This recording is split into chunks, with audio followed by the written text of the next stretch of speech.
the flag of the United States of America and to the republic for which it stands, one nation, under God, indivisible, with liberty and justice for all. All right, welcome to all of our visitors tonight. So we're going to start with 2.0, approval of the agenda. There is one addition to the agenda. We will add 10.6 under operational, and that would be to approve, not approve, achievement and integration plan for July 1st, 2025 through June 30th, 2028. And then we will also add under 5.0 some student council report. That would be the only additions or changes to the agenda. Make a motion to approve the agenda as amended. Second. We have a motion and a second. Is there any further discussion? Hearing none, all those in favor signify by saying aye. Aye. All those opposed, same sign. Motion carries. 3.0 consent agenda. In the consent agenda today, minutes from the regular meeting in August, payroll checks and deposits, finance checks and wires, fund balance report, expense revenue report, bond report, and the hire of custodian Morgan Cable.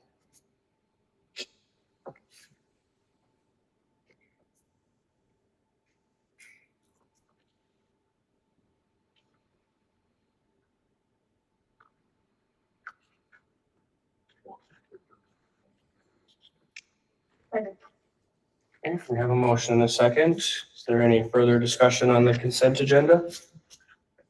Hearing none, all those in favor signify by saying aye.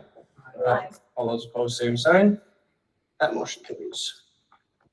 4.0, public comment. Nothing. All right, 5.0, student council. The floor is yours. Not all at once.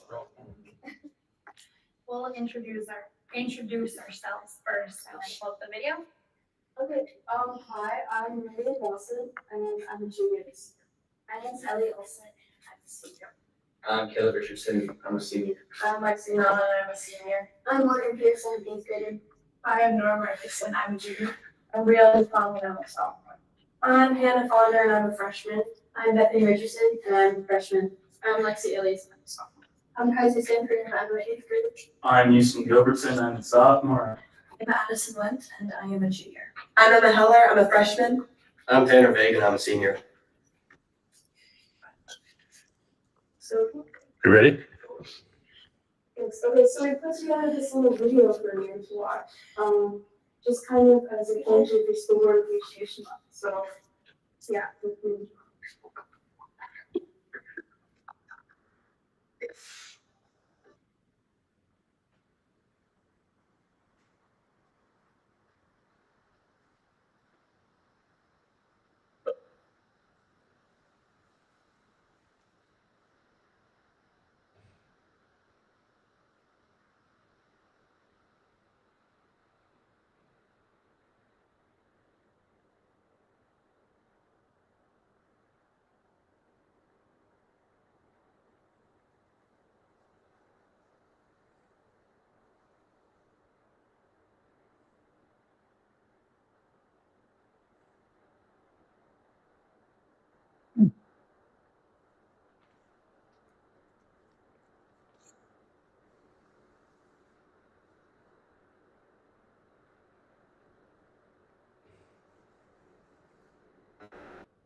The homeschool kid to see how. Yeah. Funny is because those two girls are homeschooled. Right. But they love being a part of everything.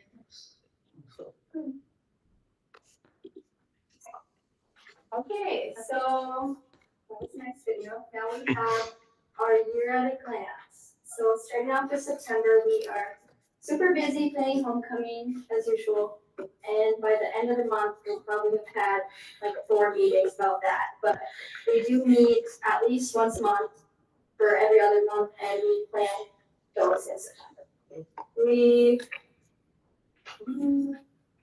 So mostly homecoming, we're gonna decorate hallways, that'll be Tuesday, September 30th, the coronation, and Tanner will tell us candidates. The senior attendance this year will be Tanner Vague walking with Lexi Mallon, Caleb Richardson will be walking with Hildy Dusterman, Louis Johnson will be walking with Madison Bailey, Jonah Noel will be walking with Ellie Olson, and Max Heidi will be walking with Miley Goby. The junior attendants are Gavin Kirkman walking with Lillian Nelson, Nelson Manicki walking with Claire Klinkhammer. Sophomore attendants are Jackson Daniel walking with Jasmine Erickson, and Noah Martinson walking with Braylon Sater. Freshman attendants are Landon Bushy walking with Violet Dusterman, and Christian Nepian walking with Liv Nelson. Okay. Now we're in October, and we are continuing homecoming stuff for the first week, and then we will be doing a blood track, we do that through beer, and a training also. One fundraiser idea we had was duck for $1. So we're going to sell those little ducks that are used in claw machines for $1. All right, so for November, kicking it off, we're probably gonna send some people to a fall forum at Craig Gibbs Resort in Brainerd. And we're gonna bring back an elementary school dance fundraiser, and that's gonna be through 4th through 6th graders, about 3:30 to 5:30. We're gonna be promoting the Christmas drive, just talking to classes and like making posters for the community, so people know. December, a lot of Christmas stuff. Christmas gift wrap, Christmas dress up week. So yeah, we're gonna do some dressing days for Christmas. And then I think, is this a fundraiser? Okay, yeah, Christmas drive fundraiser, so we're doing that this year. And then for January, we're doing the snow dance again. We're gonna do some dress up days that week.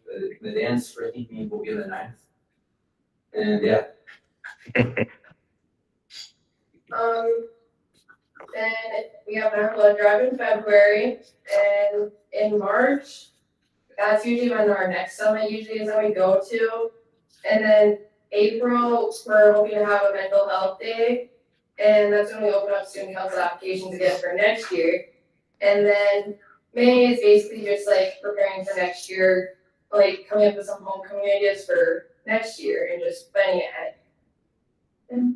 Okay, so with all that listed, we'd like to know if you have any ideas for us, or just like if you'd like to see something different from us, we'd love to hear what you have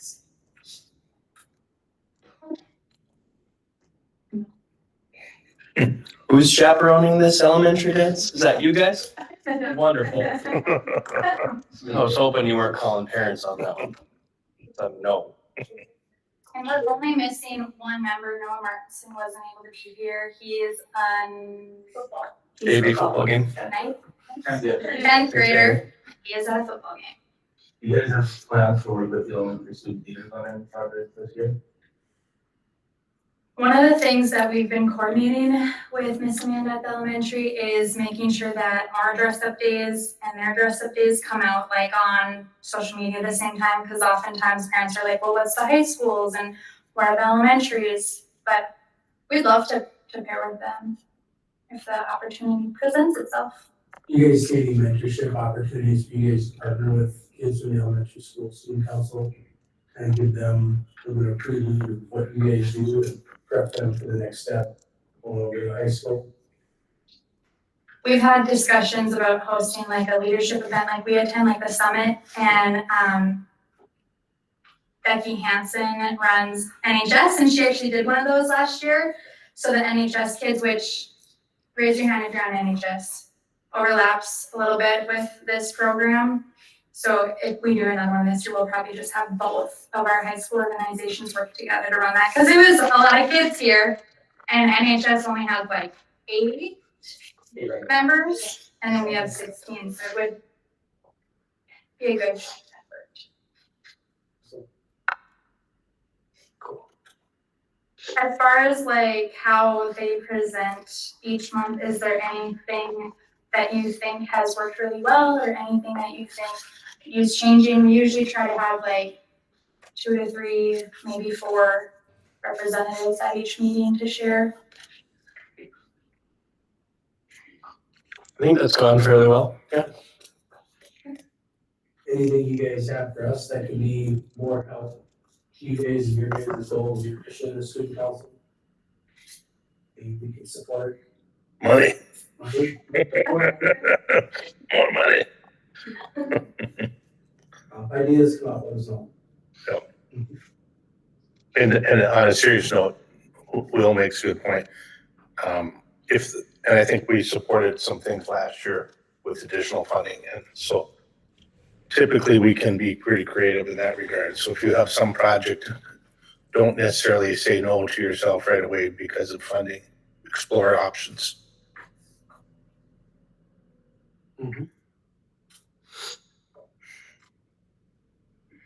All right. Okay, cool one so far. Three teams down, girls and Southern Oaks.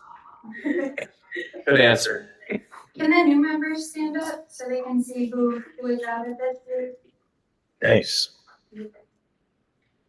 And then Noah, but yeah. All right. Well, thank you.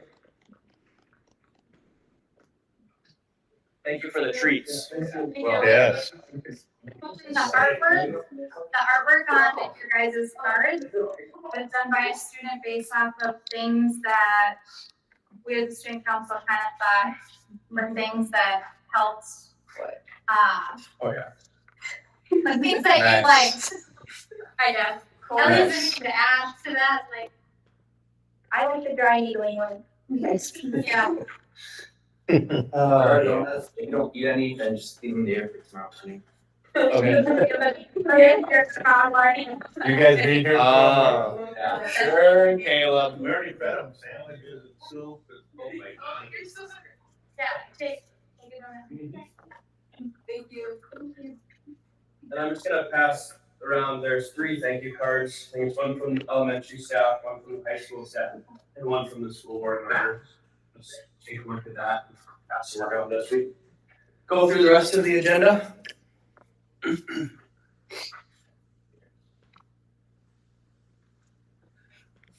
All right.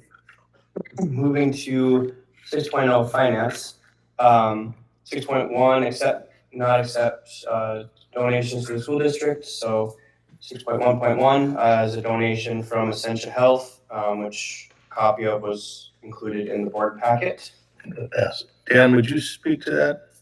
That essential health gift, how it's being used? Yes, so last spring, we were approached or started a conversation with our school social worker, Essentia. And they supplied them with some information in regards to a grant. And so what we did with that is we had a 1-year deal through a consortium for our second step SEL, social emotional learning curriculum that we implemented last year. We were told it was gonna be more than 1 year, but after last year, it was one and done. So we were looking at ways to help supplement the cost of that curriculum, and that's when we connected with Essentia. So through funding, we're able to continue that, and hopefully it's a partnership that we continue for multiple years in regards to purchasing the curriculum. It's an annual renewal of the curriculum.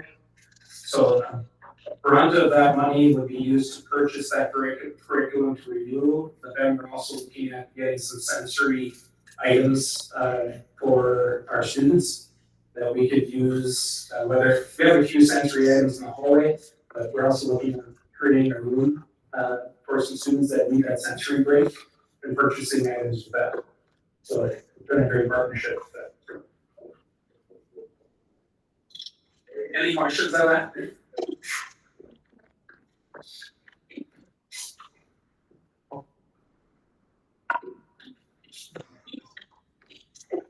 So with all of our donations, we'll be looking for a motion in a second, and then that will go via roll call vote as well. I'll move to approve.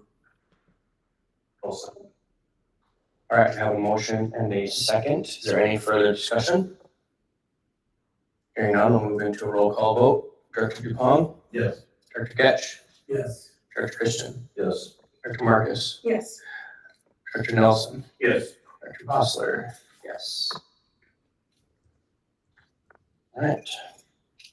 6.2, approve, not approve initial levy certification for 2025 payable 2026 at the maximum amount. This is an annual that we do.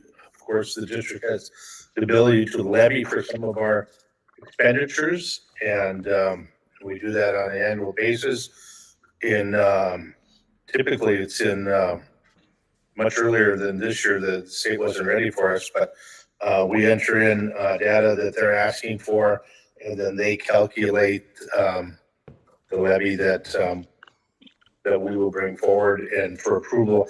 If you recall, the truth in taxation or levy certification officially is in December, and this levy preliminary number that you see in front of you now will potentially adjust a little bit between now and December, but it's not going to adjust much. So pleased to say that right now we're looking at a levy of decrease of 4.74%. Again, that might change a little bit, but we approved the preliminary budget at the maximum amount, which allows that to change in between now and December.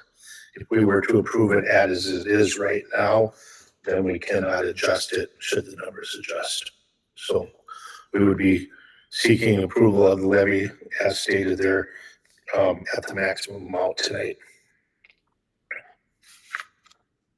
Just to clarify, this is just a preliminary approval discussion. Right, correct.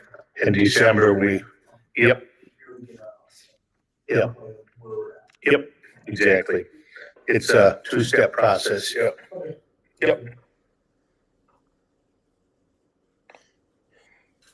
And I don't know, is this roll call or not?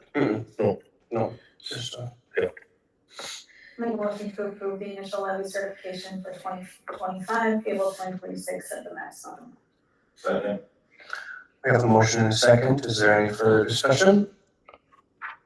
Hearing none, all those in favor signify by saying aye. Aye. All those opposed, same sign. Motion carries. That will be officially submitted then tomorrow. I will submit that officially tomorrow. 7.0 reports. 7.1 elementary principal report. Mr. Bushy. Page 1, you can see our enrollment there as of September 15th. Total K through 6 is 292, with our total pre-K through 6th grade 333. And you can look at our August numbers of what we were anticipating. We look at that K through 6, obviously you see a difference of 5 students, and that's about where we're at right now in comparison to what we were expecting. Again, we have a lot of transition in and out here in the last month, which I explained over the last few years. Typical, not always, obviously not what we want, but we just started a new student today, actually. So on September 15th, so we're just going to be some more transitions back and forth. And that's our numbers where we're at right now. And then below in the asterisk there, ECFE, right now we have 26 students enrolled. And I just had an update from one that we had not 4, but 7 on the waiting list. So we'll be looking at plugging those families and those kiddos into hopefully participating with their ECFE program. That's at the elementary school this year? Yes. Yep. Yes. Yep. Correct. Any questions on enrollment? The open house was held on the 27th from 4 to 6:30 p.m. Again, very well attended.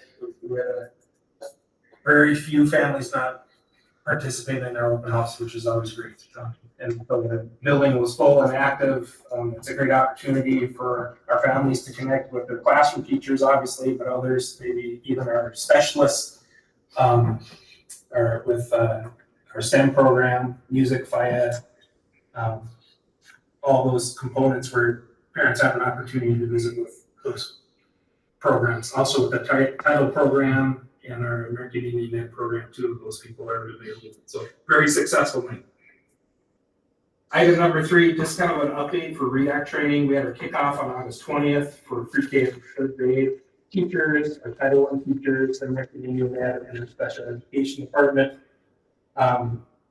So we had that kickoff, and then we recently on September 10th held some in-person training that was facilitated through the Northwest Service Co-op. And that went well. I will say the initial kickoff, once we got the information of what was expected prior to the September 10th, was overwhelming to our staff. Those people participating was a lot of work.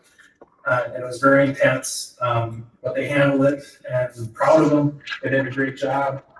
The training on the 10th, the in-person, I think we're starting to settle in a little bit. Maybe some of the anxiety and the workload is hopefully feeling better, because it is. It's a lot of stuff that they have to do. I don't care if you probably speak on it, but I'm proud of what our staff is doing. And like I said, our next training day is November 5th, I believe. We do have our next day off for our teachers just to work on that is October 1st. But the process of it, I mean, we had the training on the 10th, but not having pre-K through third grade in, I think it worked out pretty well. We didn't have any students show up who shouldn't be there. And I think we only had one student maybe that, an older student who thought he didn't have to be in school. So the communication was out, everybody got it, that it went pretty smoothly for the most part. So there'll be more updates in regards to future training for REACT as we go. And it's a lot of time and effort, but I'm certain to get some positive feedback where at first the initial was just way overwhelming. So, but so far we're plugging along, they're doing a great job. Any questions on the REACT training? Item number 4 is our MCA results for 24-25. And maybe you had time to look at this.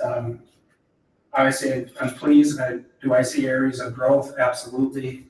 When I look at our math scores, when you look at third grade, fourth grade above state average, and then when you look at grades 5 and 6 below state average.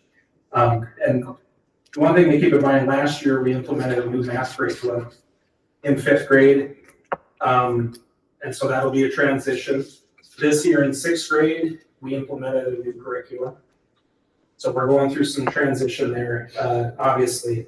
And I always say this is only one step at a time. So one test, you never know how a kid is on that day of testing. There's so many variables to it. But this is what people see. But I don't feel like this truly represents our kiddos and what they're learning in school.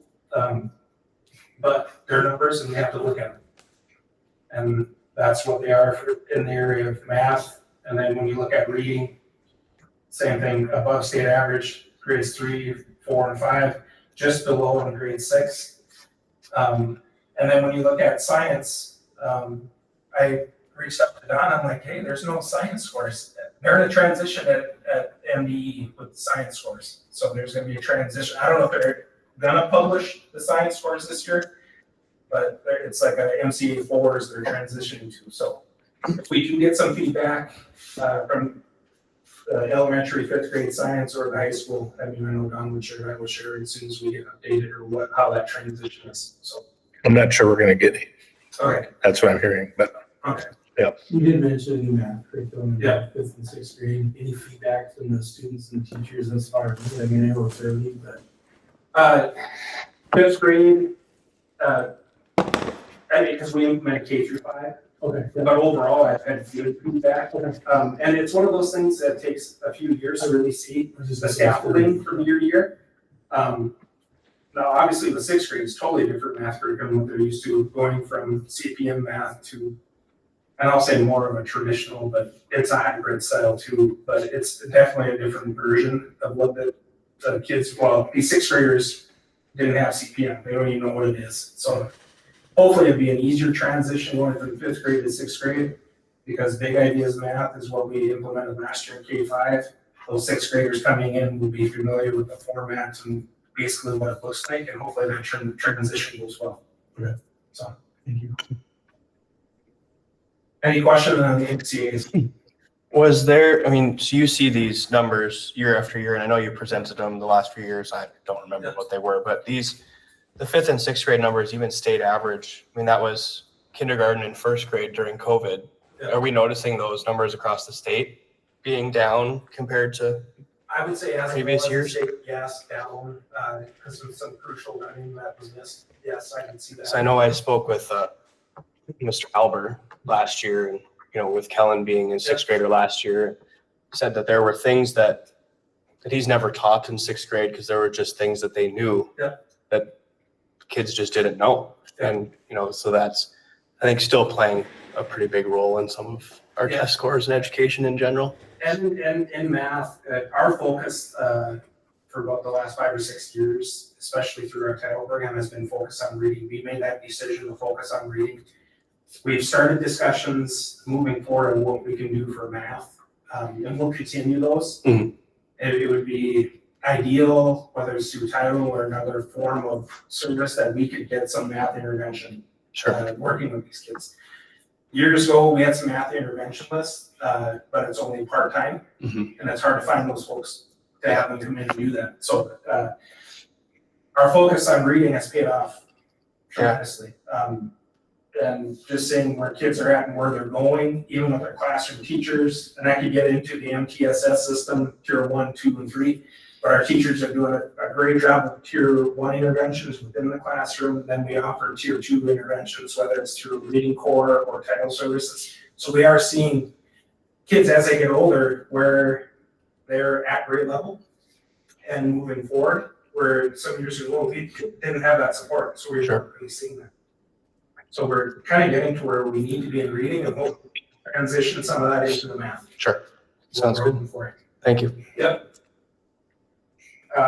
Fast Bridge assessments, we test 5 times a year for reading and math, so this is a good gauge for interventions, whether it's in reading or math. So we've started those, and that's K through 6 math and reading. Right now, we're in our first testing window, and that goes September 2nd through the 30th. And so we'll take that data, those assessments, and then look at support and interventions that are needed throughout the remainder of the year. And then gauge them off of the next 4 testing windows that we have. Upcoming dates, I just listed some dates. We started swimming in 5th grade, October 29th through the 3rd is homecoming week. The homecoming court will visit the elementary on the 30th at 10 a.m. September 26th is when Friday school begins.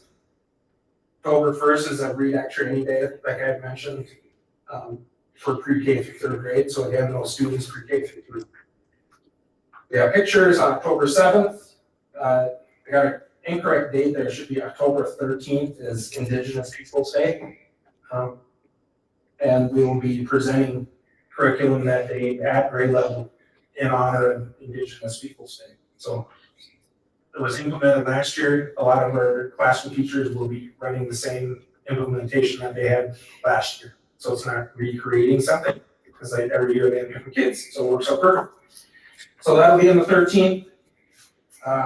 October 16th through the 17th, obviously we have MEA break.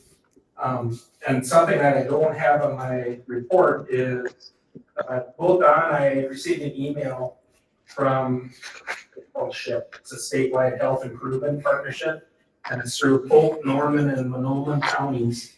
We were awarded $1,600 through this SHIP grant or award. And what it's for Safe Routes to School initiatives. So we have these dollars in both buildings, and we met with them last Thursday, and Don can speak more on the high school end. But on our end, at the elementary, it's funny because you have this money, you gotta figure out how to spend it. So we're within the parameters of this award and through the health improvement partnership. Here's how you can spend it. They want to encourage kids walking and biking to school. So we're looking at different things. I was on the phone with the rep today, looking at signage for a student pickup and drop off. Better signage, so it's more appropriate and understandable. That's a Safe Route to School initiative. Then we're looking at, it could be bike helmets. We also talked about on our student pickup line or sidewalk, it'd be nice to have like a caution line painted on there. So we're looking into that. I talked to James Manicki about that too. So all those things that are needed for that could be funded through that. But we have to get the approval before we submit this, and this has to be submitted on Friday, so. And looking at purchase of bikes too. But it all has to stay in-house and it has to be education that's taken on. Like, so if you get the bikes, you have to work on bike safety, bike education. And of course, I'd love to get $1,600 worth of bikes, but I have nowhere to put them. And I have to have someone to teach them. So there'll be a lot of work done in the next few days. You know how to ride a bike? Do I? Yeah. I haven't tried to do it, that's not a long time. So many options, it's this approach, and they send it to, it's a quick turnaround. Yeah. There's some dollars that were left. We got more money than other schools because we did this Minnesota student survey in fifth grade. If you guys remember as a parent, over the last weeks, there's a Bless you. parent permission thing for this statewide survey. So we participated, so we got more money. Mhm. I'll keep you guys posted and Mr. Sell posted and all that finalized here Well, Friday. You knew about it last week. I was attended a meeting Friday where I got updated on it as well as a district superintendent. And, but you're correct, the parameters of spending that money is pretty vast. So we should be able to figure out how to use it up. So that's, any questions And it's 1,600 for each of you. for each of us? Yeah. So it's over $3,000 for the district. All right, thank you. Mr. Donarski. First off, you can see the enrollment numbers there. To compare September and August, we were down 1. Again, kind of going back to, our August meeting, we talked about, the first months are pretty fluid with numbers and such. Back today, we had another student enroll, so we are actually right back at, I believe our 259, 259 counts, so. Some staff recognition, I just want to give a thanks to Lana and Michelle. That first couple of days of school are very busy in the office with, kids checking on wanting to change classes to, picking up their student folder and all the different things. And those two ladies make sure the first couple of days operate quite smoothly. The other recognition I would give is to Christy Rustin, and of course, she did our new staff orientation, certified staff as well as paras, and she just did an excellent job with that and having it very well prepared, very well thought out and informative, and had all the right people at the table to help all of our new staff. Just as a note with that, I think that becomes a piece to the puzzle of people coming here and staying here. A lot of times when I talk to people in the community, they'll ask about, well, have you hired everybody that you need? That's just, we don't have to hire a lot of people, in particular up here at the high school. It's just, I think there's a great process in place to bring people in, and right out of the gate, they feel like this is a great place to work and they stay. So, some student recognition. Just want to recognize our junior high students. We implemented that new phone policy, and from day one there, I have not received one, why are we doing this? This is ridiculous. Any negative feedback, I've had none. I have explained to students the purpose for it, and all ears, they've been very receptive. Noon hour, you walk out there at lunch and it's loud out there. That's great. They're engaged with each other. It's serving its purpose. So not only with the phones, but the lockers, the hallways in that junior high area has been well kept this year. And so they're just off to a great start. Some staff in service. We had paraprofessional training here by Amy Mulry.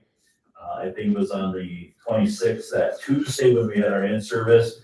I included some feedback that I have from Amy as well as from our paras, and same thing, Dan had asked his paras, for some feedback on how it went, and everything was just beaming with how great of a presentation she provided, the information she shared, all of those things. Quite a few that provided me feedback were like, when could she come back? and share some more. So, our money was well spent in that training. As far as open house, I would say here at the high school, we had somewhere between 85 and 90% of our families present. Because each and every child gets a folder, which again, it includes their class schedule and so on and so forth. And like you say, only about 10% of those were left for pickup on Monday. So very well received by the community to attend. Again, MCA numbers are there. You can see that we are either ahead or just very close within the state percentages. Some things that I've taken a look at is, if you look at seventh graders with their math, we were behind 1%. When they were in sixth grade, they were behind by 2%. So they're gaining a little bit of ground. But if you look at seventh graders with their reading, we were ahead here by, I believe, 7%. When they were in sixth grade, they were ahead by 5%. So the trend is we're on the way up or continuing. So, and the same trend is there with our eighth graders. So, we're moving in the direction we want. And then Dan already touched on that SHIP and the monies that we're receiving. So I'm gonna take a look at getting some bikes for our fire department, some helmets, and maybe a couple of bike racks or a bike rack for out front or where we can place it. Visit with James. One thing we don't wanna do is, have it in the way if it's stationed out there yet, even in the winter time. We wanna make sure those things are out of the way for snow removal. But that's the plan for spending that $1,600. Any questions? Two proper questions. It doesn't have to be answered today. You guys have demonstrated the MCA scores both the elementary and high school level. Curious, how does that compare with other school districts in our area? Right, again, it doesn't have to be answered today, but I guess where I'm going with that, the bigger part of the question is, right, I heard, rumbling today about, referendum, potentially for winning that, as they're looking for more funding, trying, stay ahead of the financial curve there. As we look ahead in the future, whether it be their students, but more importantly, their staff, we touched on how we're not having tough with retaining people. Their thoughts, ideas, comments from them that we feel we can be better supporting, suiting this school district to attract, more students, retain the ones we have, really kind of make this the icon in this part of the state for education on the public level as we look to the future, whether it be referendums and that, how we look at allocating funds or what we look to pursue to better that. Is it our teachers, our class sizes, curriculums, et cetera? I just kind of be curious to see what we got within the schools from their input and how they feel we can better support them. And I think a lot of that will come out from those listening sessions that we had through ICS. Because we had our information that we shared each group that is coming out of it. And I would hope that some of those topics could come out and we could continue those discussions with their staffs too. But I think it'd be very interesting in an environment like that where you can get some true feedback on what things could be better. Obviously, facilities is going to be one. That'd be cool. I think your question is absolutely timely because that's exactly what we hope that the listening sessions will tell us. One, they're going to tell us what's going well, but they're also going to tell us where somebody thinks we can improve. And we're going to take those improvement ideas to heart as well. We're going to, if we can financially afford them, we will, collectively make those decisions. But I think in this time of mobility across our nation, but even just in our little neck of the woods here up and down Highway 2, if something looks a little nicer and a little shinier and a little brighter, people will go to it. And I think right now, with our the net increase or net plus in our open enrollment tells us that we're already somewhat attractive to somebody, right?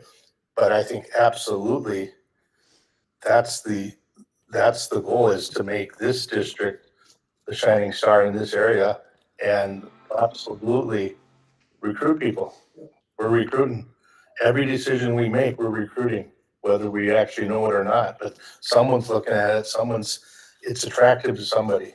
Yeah. And, The yeah, conversation I had was with the member of the community, we're talking about how they're basically going after a referendum to basically receive additional funds because they've been, from what I was told, almost 10 years since they've seen, pay increases within those. So to that effect, like, right, if we can do everything we would, right, but like from that feedback, right, like first and foremost, right, as long as the group's not caving in, our teachers and our staff are moving the biggest driver to our success, right? We can put all the technology and movement, we have the right people in the right positions, just like any organization is not gonna succeed. absolutely. So I just wanted to get their feedback, and I Yeah. apologize, but I know we had a listening session in August, and. But it will be, as Dan suggested, it's gonna be very fun to get that data, get it presented to us in a way that we can really take it hard. Exactly. Yeah. That's, we just wanted to support events that we're not trying to think on their behalf. The other piece of it, I mean, and I'm not gonna disagree with Don at all, we are very attractive and people like working here, there's no question. But our contract has to reflect that as well. Well, and that's just Yep. great, because I mean, that's what I was wanting to look at, it's on the great, we're facility, obviously, it has its allure, but at the end of the day, I mean, my opinion is kind of put lipstick on a pig, it's all for now. But right, if you're talking about 10 years, they have paid increases to staff and teachers. I don't think that's completely accurate. No, that's just going off of. Yeah. But I want to be cognizant of that, because we Yeah. work in the future, we're making the right decision that benefit retention of staff, working on further performance, and as you're demonstrating here, just the 7th grade from last year, this year, seeing improvements and seeing some of these other grades, especially the younger elementary levels, really hitting out of the park comparatively against the state, like, we want to make sure we're fostering and supporting things that continue that growth and that progression. Don, you didn't mention the twins trip. Oh, I'm sorry, yeah, I missed that. Senior class trip, going to the Twins this Saturday. So Stacy Manicki is kind of, she's organized that trip with your senior class. Part of the reason being is, as somebody mentioned with COVID, this year's senior class did not get to take a 6th grade trip because of COVID. And so Stacy felt that it was fitting for them to get that opportunity. So yeah, I think they're leaving at like 5:30 this Saturday. They'll get down there, they'll go to Como Zoo, spend a couple hours, and then get to the Twins game. So, and I think she's still in need of a mail shot. I was just gonna say. I know she mentioned something about board member would be most ideal, but Yeah. You could research that a little bit, I would can you? research that, yeah. And the Twins are still in the pennant race, right? Good plan. Hopefully they got the tickets recently, they're giving them away. The game got moved to CHS Field, they're playing the St. Savannah Paul. Bananas. Yeah. There you go. Don, I did want to give a shout out, kudos to you and your staff for the 7th grade orientation. We obviously have a 7th grader this year, and he was incredibly nervous to go up there, even though he spends a ton of time in the school. I thought the way that you guys handled that, bringing all the staff, introducing themselves, kind of giving some ground rules, but at a level that is not super overwhelming to a 7th grade brain that's about 30% there. It was really good, and it made that first day of school. Outside of he wouldn't get out of the car because he didn't know what door to go in, but other than that, he was ready to rock, and that was really great for him. So thank you. All right, moving on to superintendent. Yeah, some of my stuff has already been covered, but I just echo our two principals. We're off to a good start. I think today was day 10 of the school year, and they've highlighted, these two guys have highlighted some of the people that helped make that work, but I just want to thank really all of our staff. We always say the first day will come, whether we're ready or not, and we were ready, and it went off well, and this first 2 weeks have gone well. We've already spoken about the decrease, at least the preliminary decrease in our levy. Next week, which I wrote this last week, which is really Wednesday this week, superintendent face-to-face meeting in Erskine. There'll probably be 40 to 45 superintendents from the area will be in attendance. We've got a full slate of presenters that day, but school funding is first and foremost on everybody's mind. Everybody's negotiating right now with their teacher groups or with all their bargaining groups. And trying to balance a budget, and it's not easy, and we're in the same boat. If there's any solace in the fact that we're not alone. It's a continuous struggle for every school district. Negotiations continue. We've had two, or have we had three, and we're going to we're having a session tonight with just the board, not with the teachers, and then we'll be scheduling the next meeting with the board, with the board and the teachers together. Community and student listening sessions will happen early in October. I'm working out the particulars on that. I just got an email again tonight. What we're looking at, and I guess I would maybe throw this out for your feedback. We're looking at doing a listening session for the community. But as I recall from my first year here is the board's concern, or the board's that we recognize as a district that Fosston isn't the only community that our district resides in. So I'm working with the ICS people to do some type of a listening session in Gully and also a listening session in Langby. We haven't worked out the particulars on that. And basically what whoever does come to those listening sessions will go through the same process that you guys did with the ICS people. On whatever day or days that we have those, we will also be structuring a listening session for one or two groups of high school students, possibly rolling in some sixth graders into that, and we'll work on that particulars on that. And then after those are completed, then they will summarize all of the listening sessions that have occurred and present back to us at a future date. But I'm thinking prior to Thanksgiving, we will have some type of report back. Are those listening sessions just open to Well, whoever we have- shows up, or are you gonna try to limit them? No, I think we're just gonna, they're willing to just go. They think the past experiences, they can handle a big crowd if one were to show up. If they do the structure like we had, Yeah. it's pretty, you could do that with a We group of people. will need to communicate, obviously, the opportunities very well, and we'll do that in a variety of ways, but we'll also then make sure that we communicate that you need a phone to be able to participate as well. And then September 24th, staff development night, we had it as a community service night last year. We were pivoting away from that because of the simple fact that an area resident, and I don't even have the name yet, I think I know who it is, but has gifted a national motivational speaker. In fact, the School Board Association heard this guy, Ben Redroot, last winter or 2 winters ago. He comes highly recommended, and he's coming to our community and to Bagley. He doesn't come inexpensively, but for us, it will be zero charge to us. It's again being gifted by a community member that believes in it and thinks that it would benefit those 2 school districts. In addition, and we have an administrative meeting that I called for tomorrow to work through a schedule, because he will present also during the day to K4, 5-8, and 9-12. So we'll have 3 sessions with students, and then with our staff, probably at 3:30 or 3:45 that day. He'll have a 90-minute slot for our staff, not that long for our students. And then after that, we will feed our staff with a picnic down at Thompson Field. So that night's changing a little bit. We do have REDAC training that night as well, and so Dan and I will be working on trying to figure out a way to include that staff, those staff as well, with the ability to hear this presenter. So we're very fortunate to have that, and to find a spot to put it in. This was really the only time that he could, and that we could find a time to get him in. But I think it's worthwhile. It's a worthwhile trade-off for us. That's all I have. Any questions? Comments? All right, thank you.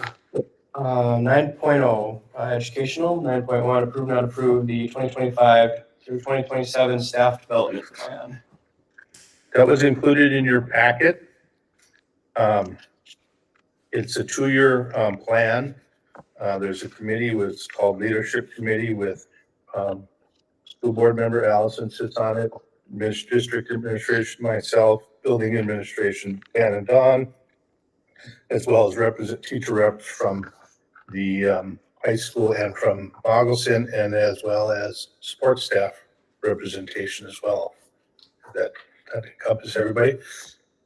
And so this is a MDE mandate, our Department of Ed mandate that we have this plan. It's been tweaked a little bit from years past. It's been worked on for better part of, well, half of last year and over the summer and now this fall. It has support from that committee, and officially we need to approve it at the board level on a every other year basis. Dan or Don or Allison, anything more to add to that? Yeah, I mean, there's minor tweaks from last year as far as stipends and things like that. Yeah.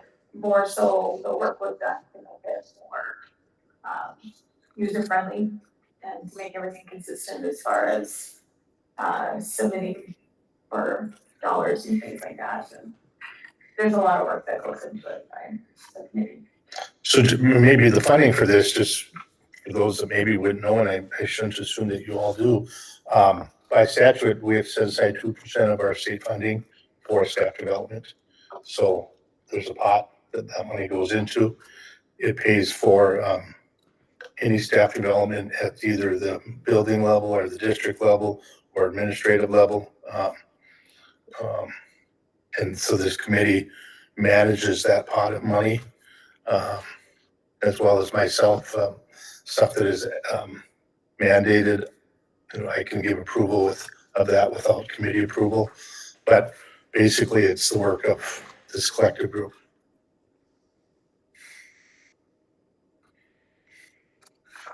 We're looking for a motion to approve.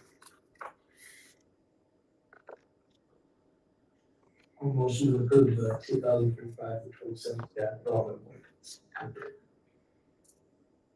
Second. All right, have a motion in a second. Is there any further discussion? Hearing none, all those in favor signify by saying aye. Aye.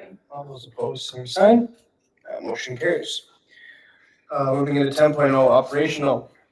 10.1 approve, not approve, change of time for certification of public budget hearing on December 15th, 2025 from 5:40 to 6 p.m. State statute says we can't go before 6 o'clock. That's our truth and taxation meeting. So when we moved our board meeting times to 6, we thought we would go 20 minutes ahead of that. We can't do that, so now we need to move that meeting to 6 and the board meeting to follow. To 6:30 or. Yep. The motion to approve and change time for that budget hearing, 7:15. Second. All right, we have a motion and a second. Is there any further discussion? Hearing none, all those in favor signify by saying aye. Aye. All those opposed, same sign. Motion carries. 10.2, approve, not approve, the change of time for December 15th, 2025 school board meeting from 6 to 6:15. Same reason. All right, motion and a second. Is there any further discussion? Hearing none, all those in favor signify by saying aye. Aye. All those opposed, same sign. That motion carries. 10.3, a little bit more discussion perhaps. Approve, not approve, the church and parsonage project. So this was emailed out, we had approved a bid, the low bid, to demo the church and parsonage at our last meeting. That contractor then indicated inability to do the project and withdrew their bid. Yeah. So our, I guess, discussion now is on surrounding, do we move to the next low bid or do we put the project on hold? In negotiations, like serious discussions with to put that on board. I mean, it's not like we're at risk of damages, liability. We maintain the grounds all year, snow and yard lawn. So it looks, I mean, it's well kept. It's not an eyesore to the community by any means. No. Everything is turned off. so Everything is off. Yeah, there's no risk of any water or fire. Well, I shouldn't say fire, but no furnace explode or anything like that. Based upon that, I also feel there's a pressing need of us, so make a motion, kind of following the last year that. So do you feel there's an ample opportunity financially to have it done, or do you feel there's a pressing need, it's not currently pressing? I would like to second something like that. I'll make a motion to basically Not, postpone. To not approve. Disapprove and not approve, pursuit of this project. I'll set that. Good. Huh? not approved. So we have a motion and a second to not approve, moving forward with the church and parsonage demolition project. There you go. Perfect. Is there any further discussion on that? All right, hearing none, is there, are all those, I guess, in favor of not approval? Yeah. So you're approving, not approving, if you say aye. Okay, all those in favor signify by saying aye. Aye. All those opposed, same sign. Not approval carries. All right, similar topic, 10.4, approve, not approve, rebids, for the bus garage parking lot. It does look like we did get 2 bids, Correct. and these are not including blacktop, so these are like work. Yep. To leave it at class 5. Correct. Can I say 2 words? So I did visit with one of the contractors, because I think Scott made the comment, and I think I was thinking similarly to Scott when he said, can't we just go in there and dig up some stuff and throw some gravel in there and it won't work? And one of the contractors said, sure, you can do that. He said, quite honestly, I thought this is an overkill project from the get-go. So if we look budget-wise at all the things that we're doing with our budget, and I don't know that this rises to the level of where we should be spending our money as well right now. And, since we called for the study of this project, that was the worst spring that we've had. Since then, we've had 2 springs that have been pretty mild, quite honestly, on that piece. So I also asked him, I said, can you go in there at some point next spring, or can somebody go in there at some point next spring and just take a look, like, what would you guys suggest we do here, and give us some idea what it might cost? $10,000 worth of fill, or I don't know, I'm just pulling numbers. He said, absolutely. So administrative recommendation would be to not accept the bids as presented on the rebid, which was from 2 companies. And I've had conversation with both of the companies saying that this is a possibility. I said the board will make a decision tonight, but so they're somewhat alerted, and I will alert them if we so choose not to accept either bid. And by not accepting either bid, I think that automatically puts the project on hold. In the conversation that you did, was there any indication why one was like 50% less? My conversation was before the bids came in. Sure. Yeah, no, I know it. I agree.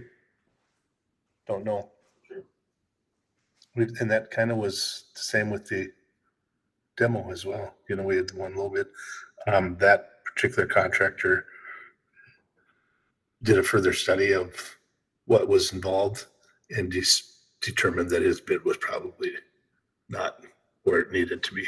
Sure. So that's why he pulled out. Yeah. Seems like something's missing. One appears more prepared, maybe more diligent, maybe a little more over the top than the other, but one just appears very much, say, like a rubber stamp. Yeah.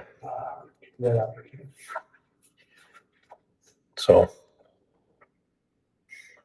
How close, so I'm curious, that with being new, I'm curious, like a bid like that, if you accepted either one of those, how close are they held to that bid, like overages and things like that? Is there any? That's their price.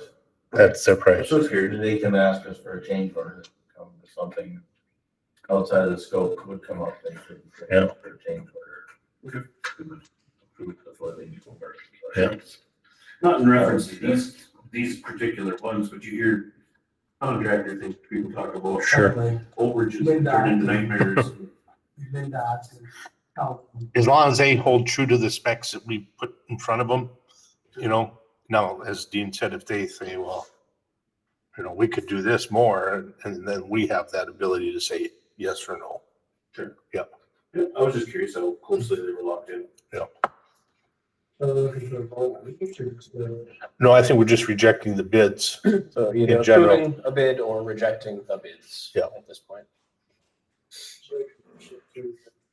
Now approve each of the bids as per prior discussion. Second.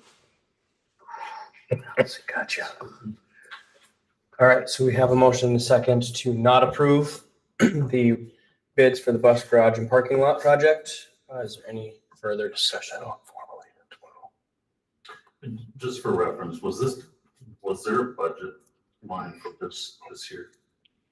Well, I think that's a whole discussion around the budget process, but as the preliminary budget that was approved in June did not include this. So when if this gets brought to the board again, is it gonna be plans for Correct. including in the budget? And we will have a little slightly different budget process prior to the June approval of the preliminary budget.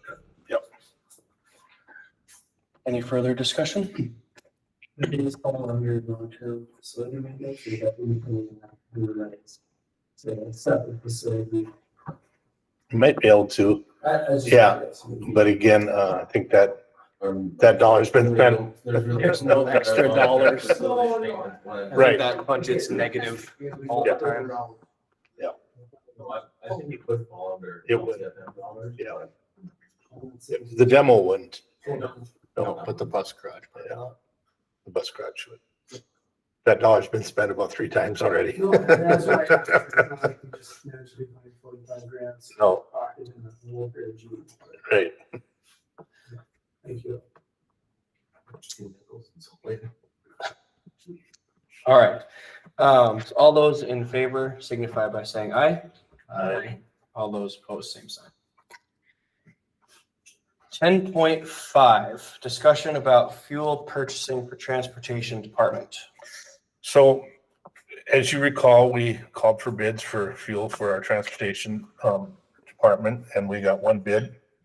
And we accepted that bid, and we've been purchasing from that place of business. Erroneously, Orton's failed to submit their bid in a timely manner. Upon not receiving it, I called them after we accepted the bid and said, I just was inquiring. I said, we're wondering why you didn't submit a bid, and they'd forgotten. We called down to Walker. Is that where the corporate is? Yeah, I think so. Anyway, talked to somebody there because I had talked to actually one of the Ortons, a gentleman with the last name of Orton, at the store here in town throughout the summer. Maddie had sent the official bid request to the corporate office in Walker when we sent out bids. And so my question is, in my initial discussion with the Orton owner in the summer, he said that he'd had discussions with Lapeers that they believed that the buses would likely gas at his station just because of convenience of space and getting in and out of there. So when they didn't bid, I was surprised by that, inquired, and whoever was in charge of submitting the bid didn't get it in and sent it in later that day that I called. My question is, and I'm not trying to unseat a bid that's been awarded, but do we have the ability or desire to have 2 places of fueling in our community for our transportation department? How would the awarding structure on that award? There's terms, was it Was there any? It's for a year. Correct. Was Yeah. there any exclusivity in? No. Voting them as the sole No, supplier? just basically the price. So if we were to approve a secondary supply and then the transportation department to make that decision, there's no violation of that. That would be, Yeah, that would be a true statement. okay. Yep. So, I mean, I would think, yeah, that's a problem enough to go. I can understand there might be some hard feelings or ramifications from that, but depending upon what that, I'll say, new bid may be, it may be some appeal for that, or at least opening up for discussion with the current supplier. Yeah. Around that discussion, at least for this. I think that would be appropriate for me to do that. I don't think we're under any Yeah. gun to get this done tonight or anything like that.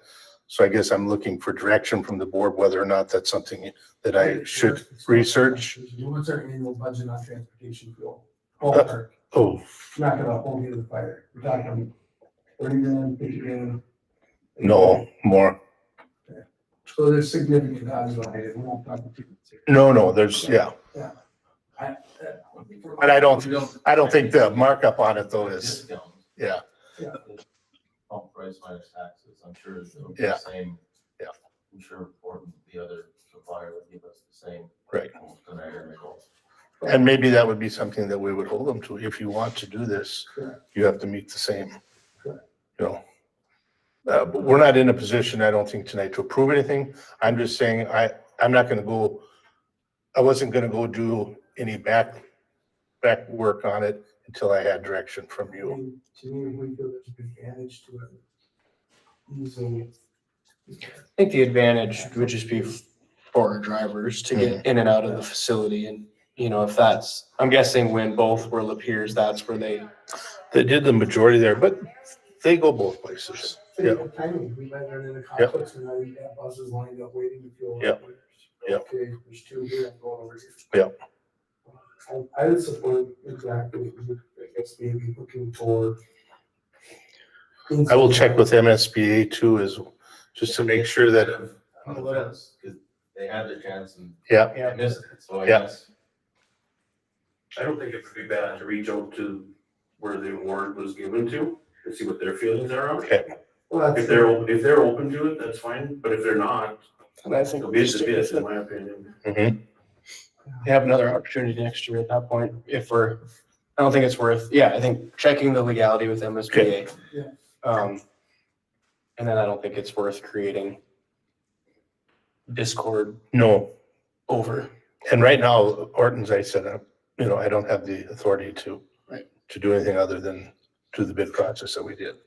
This is the right time to do some legwork for possibly next year for having our own pump. Yeah, well, I would say, I mean, based upon Lapeers West, the last couple of years, I don't think it would hurt to have an alternate supply. Cause they did a plenty good job pissing the old Fruit Loops last year. Pumps being down, fuel issues, and if that's the only option we have, that's an alternative. So, Okay, I've got some direction and I will bring back something in October. sounds good. Okay. Anybody have any reports? Wait a minute, we got A and I. Oh, sorry, I added one. It's in red. That's why I missed it. Yep. Staring me in the face. Okay, 10.6, approve, not approve the Achievement and Integration Plan, July 1, 2025 through June 30, 2028. We get some additional funding for, it's called Achievement and Integration. It's part of our American Indian financing, as well as some support, STAR. Dan, tell me what STAR is, or tell the board what STAR is. It's we have a group of sixth graders. It's like a leadership. Then we have an advisor, Nicole Helber has done it the last couple of years. It's a very good program. They probably meet quarterly with area schools, who's a part of the consortium for Yeah. that. This talking about bringing stuff back to the buildings, being good leaders, displaying integrity, character, and being able to share that with their peers. We're in a consortium with Clearwater, Gondwick, Monoman, Red Lake, and Bagley and ourselves. So there's 5 schools in our consortium. So anyway, it's a plan for 3 years. I basically inherited Sue's plan. She made the plan before she left, and then we've been living it for 3 years. And now we're really taking her plan and with very minor tweaks to it going forward for another 3 years, which brings in some additional funding for us. We've submitted to MDE. So upon approval by the board tonight, then Jake and I will sign off on it and submit it tomorrow.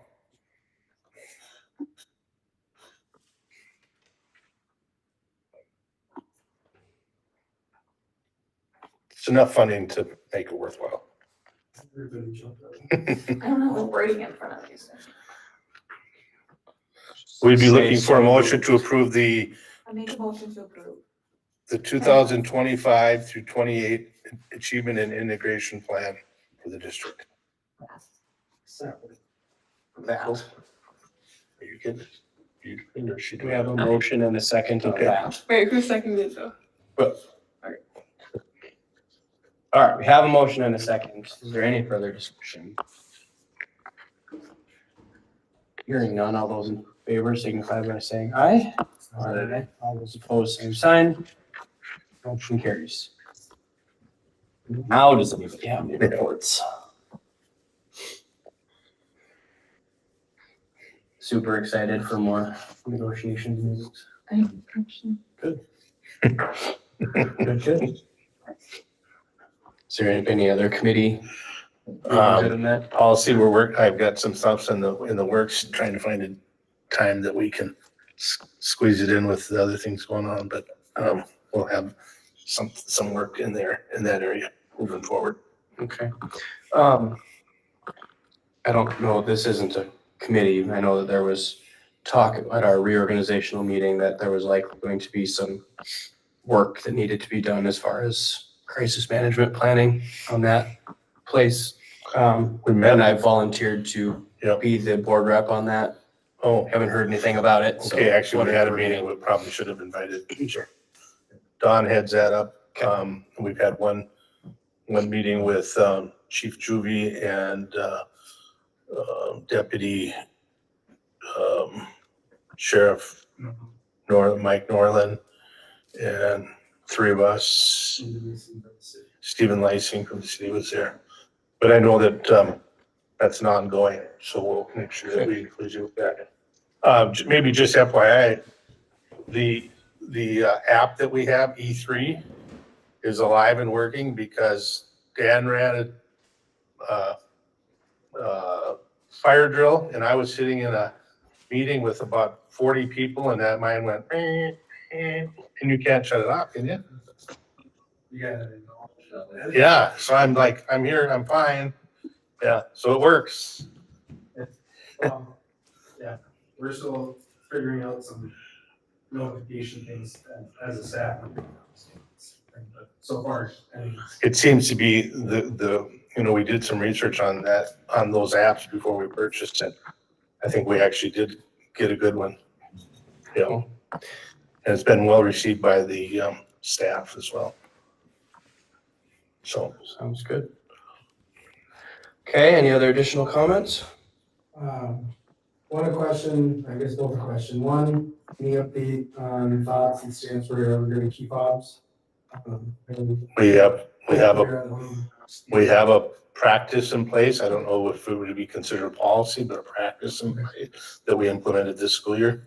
Yep. Okay. Yep. And then the other one, we talked during the summer months, a couple area businesses that expressed interest in supporting some of the pay it forward stuff that we saw towards the end of last school year with various students, where they would be looking to either sponsor or donate product to support rewarding kids for those types of behavior, both at the elementary school and high school. So just kind of looking for your guys' thoughts, insight, guidance in terms of if we were to, pursue something like that, is that something that would be of interest? I know KLM or Kenny's Candy would very well, I think, be proud to support donations from your businesses to provide a product at a discount for licorice and popcorn for students in that regard. So if there's something there that makes sense, we're happy to pursue it and have that conversation with them on it. If there's a better time and place, then it's a good one to get one on. So you don't want to kitchen sink in for one. Great. I think getting some feedback from our student council might be a good mesh between those. I'd be interested along the lines of just, even within my board report, talking about how our junior high kids have been very receptive to the no phones and some way to show a little bit of gratitude for that. Okay. Have to be a little bit careful of what we give from our Correct. acceptable treat list. There's a little bit of leeway on that, but we can work through it. Yep. Happy to support that. Like these bars would not pass. About 8,000 calories in that. I will just step in on that, just not to interfere, but in my class alone, I have gluten-free and dye allergies. So that would be like a tricky Mm-hmm. thing too. Yeah. I mean, Well, the good thing would be like, at least in our popcorn center, it'd be gluten-free. I'm fully for all Yeah, that we stuff, want to be but- fully inclusive so that it's not like. because I will say that I have purchased then myself treats. Yeah. That the gluten-free or the dye-free Yeah. kids can have. Mhm. Just because you want to include everybody, I mean. Yeah. But. Not with every class, I feel like it's. Regarding dietary, would natural dyes be acceptable versus, okay, because that's obviously one of the big things, we're seeing a lot of the snack industry being faced with that often. Maybe a bread food 40 or whatever it is. It's already all, from that perspective, but yeah, appreciate that, it's important to acknowledge and make sure that it is fully inclusive for all students. With that, I'll shut up. Any other comments? All right, our next scheduled board meeting is October 20th at 6 PM in this room. In this room, and just so you know, if you can train yourself, this door right over here will be open as well as the door at the end of the hallway. We will continue to have the main door open for another meeting or so. For those of you that, myself included, can't train ourselves, well, I'm gonna come through there anytime, but I've got a key, so. But for your convenience, you can park back here and come right in here, so. All right. Looking for a motion to adjourn.